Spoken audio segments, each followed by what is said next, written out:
আমাদের চ্যালেঞ্জ আছে। আমরা এমন একটি দেশে বসবাস করছি যেখানে গত 15-17 বছর ধরে সমাজের রাষ্ট্রের কোনো প্রতিষ্ঠানই আর জনবান্ধব থাকেনি।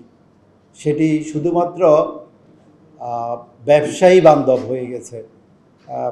যারা শুধু মুনাফা নিয়েছে তাদের জন্য এই রাষ্ট্রটি ছিল। এখনও পর্যন্ত আমরা সেই জায়গা থেকে হয়তো বের হতে পারি নাই। একটি রাষ্ট্রের সর্বাঙ্গে ব্যথা যদি হয় তাহলে ওষুধ কোথায় যে দিবে, এরকম একটি অবস্থা। তো এখানে আমি যে ব্যবসায়ী বান্ধব বলেছি, ব্যবসায়ী বলতে ব্যবসা অবশ্যই একটা বৈধ বিষয়, কিন্তু সেখানে